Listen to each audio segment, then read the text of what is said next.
tudo escuro, ovos brancos, pés. A gente fica pisando tanto em ovos que se quebra direto. Foi o que eu escrevi e sublinhei no meu caderno. De tanto pisar em ovos, me quebrei todinha. Me espalhei pelo chão sem saber onde começava ou terminava, sem saber que caco encaixava com o outro. Levantava uns pedaços e amarrava-os com uns sorrisos amarelos e uns restos de lucidez pragmática que encontrava pelos cantos. Cheguei a uma posição de pé, sustentando meus pedacinhos que tremiam muito aos mais leves sopros de realidade, aos mais leves toques de gente que ultimamente andam tão escassos.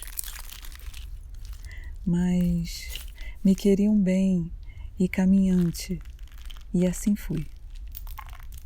Cambaleante, tropeçando em mim mesma, nos cacos mal pendurados de mim mesma, cacos que iam se desprendendo por qualquer motivo. Isso é ridículo pensar.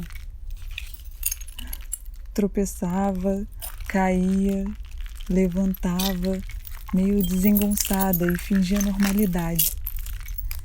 Era como se eu me observasse por entre as brechas dos cacos que confusamente me cobriam. E lá de dentro me perguntava: será que ninguém está notando isso? Que meus cacos estão quase caindo? Que ao mais leve vento ficarei desnuda e nem a vergonha me cobrirá? Talvez alguém tenha reparado e nada disse para não abalar os frágeis passos. E assim se seguiu, caminhando, tropeçando, recolocando os pedaços, mas a sensação de obrigação de caminhar pesava e fazia tropeçar e cair ainda mais. Na última queda, o chão se apresentou novamente, mas dessa vez, ficar nele, com ele, durou mais tempo. Sem pensar no caminhar, sem mover pelo tempo de fora, simplesmente ali, esparramada, craquelada, sem fingimentos.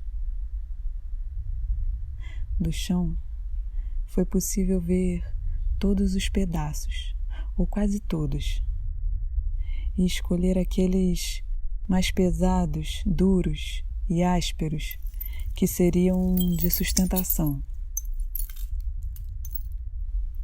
Separar aqueles mais leves, lisos e aerodinâmicos que poderiam ir para o alto e dançar ao sabor do vento. E por fim, decidir quais rachaduras ficariam abertas para darem traquejo e respiro, para amortecerem os impactos dos toques, dos choques, e tornar mais simples a dobra, a mudança de rumo. Ainda não se sabe como vai ficar, como vai caminhar, como vai, como. Pensando em como, retorno aos ovos, que possivelmente ainda estarão no caminho. Deles também não se sabe muito. Se será possível avistá-los, desviar deles, chutá-los para longe, esmagá-los com tudo, ou fazer um omelete. As certezas são todas que quebradiças. Certo mesmo? Só a queda.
Tenho que atravessar quase todos os dias o mar.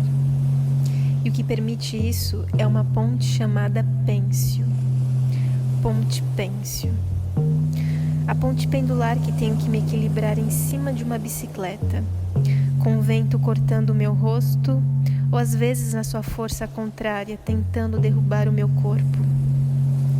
O medo de entrar junto com carros e motos se desfaz, quando a necessidade é ter que passar para conseguir acessar a família, os estudos ou algum trabalho.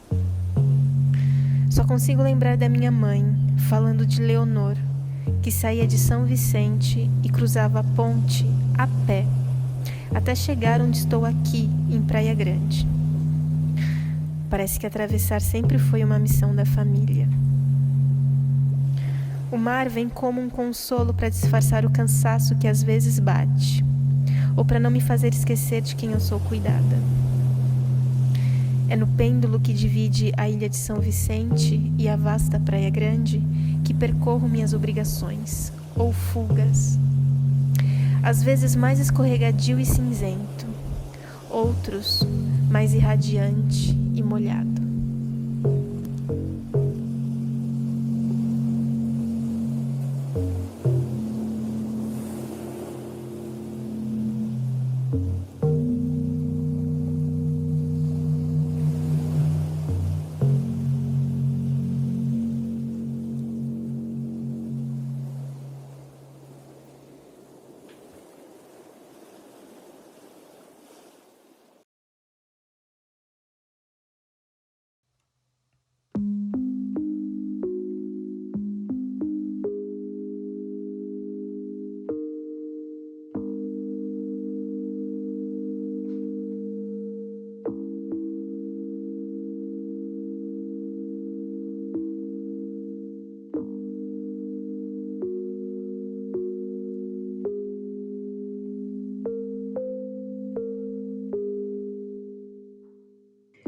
Desde muito nova, eu atravessava, sozinha, as embarcações do terminal de Vicente de Carvalho até Santos, no centro da cidade. Ou cidade apenas, como minha mãe chamava. Eu ia até lá encontrá-la, aos fins do expediente de sábado. Dava tempo de ver a cidade fechar, de ver as portas de todos os cacarecos, de todas as quinquilharias coloridas se encerrarem, deixando só o cinza do mármore e do granito, cobertura das estátuas e dos mausoléus e outras póstumas presenças do centro da cidade de Santos.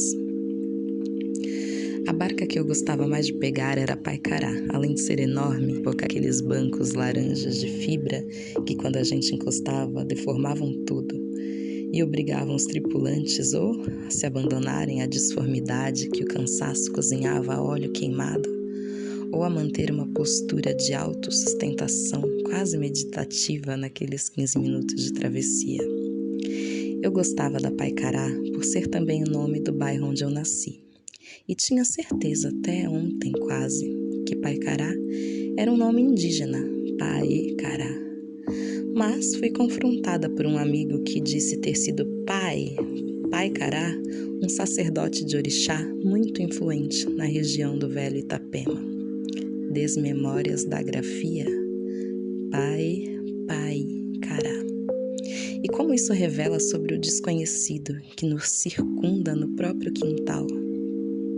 Essa água desnomeada. Mas era na Paicará que eu, meditando para não desabar na falta de sustentação dos bancos abaulados, inevitavelmente caía numa rede de acessos da memória. O azul do mar e a força das ondas. A minha via era o Raça Negra. Vai e vem, traz no pensamento a saudade de você, que vontade de te ver. Mas podia ter sido Cesárea Évora, Caíme ou qualquer cantiga milenar da Alexandria. Parece que o mar sempre vai evocar saudade. E a saudade até de um desconhecido tão próximo e tão fundo. Talvez por dividirmos espaço na cidade com esse ser de imagem tão uterina, tão de origem. É para ele que a gente quer voltar.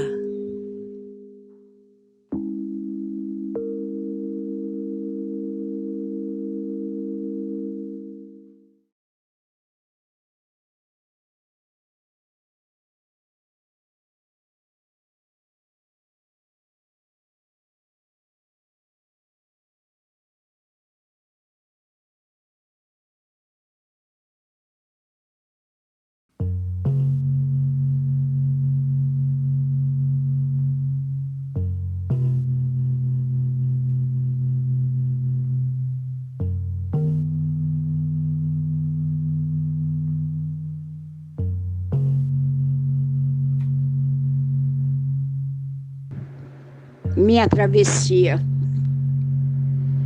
Eu gostaria, nos meus sonhos, gostaria que essa praia fosse bem limpinha,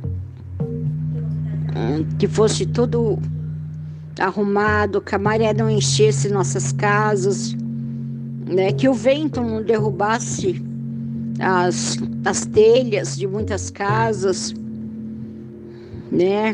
Que a maré não invadisse. Essa é a nossa realidade. Só não está mais sujo porque temos as pessoas que limpam. Só lama. Mas o esgoto vai para a praia. No esgoto da Praia Santa Cruz dos Navegantes, corre todo para a praia. Sabe, para o mar. Corre para o mar.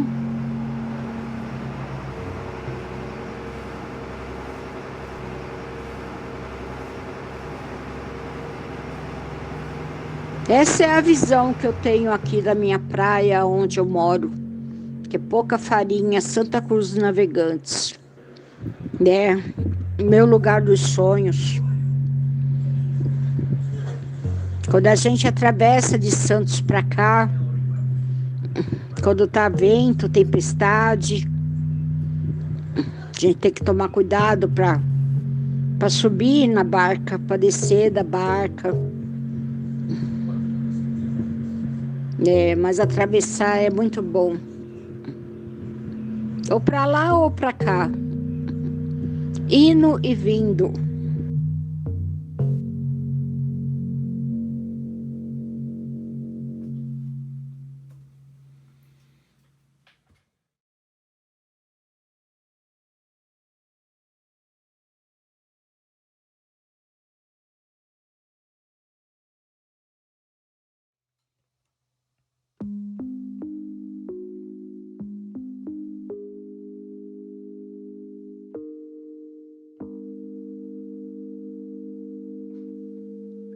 A Barquinha liga 2 bairros aqui da zona noroeste de Santos, o Mangue Seco, no dique da Vila Gilda, e o Caminho da União, no Jardim São Manuel. É uma travessia curta que dura poucos minutos, mas que consegue ilustrar toda uma política de exclusão que Santos exerce sobre os corpos da população mais pobre.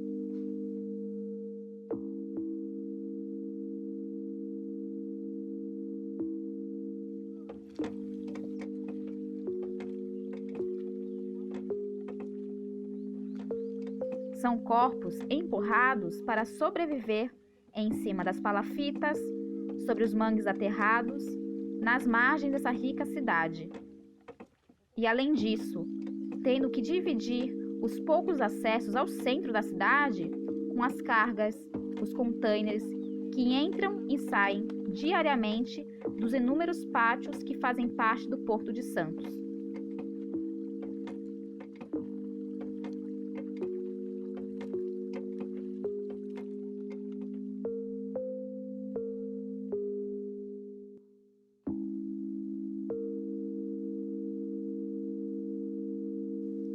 E o que resta para nós é construir atalhos, rotas de fuga, inseguras e insalubres. Para fugir do preço da passagem de ônibus, atravessar uma ponte, a pé, pela ciclovia. E para fugir do congestionamento de horas na entrada da cidade, atravessar de barco, sobre esgoto exposto pela maré baixa, fragmentos do Rio dos Bugres.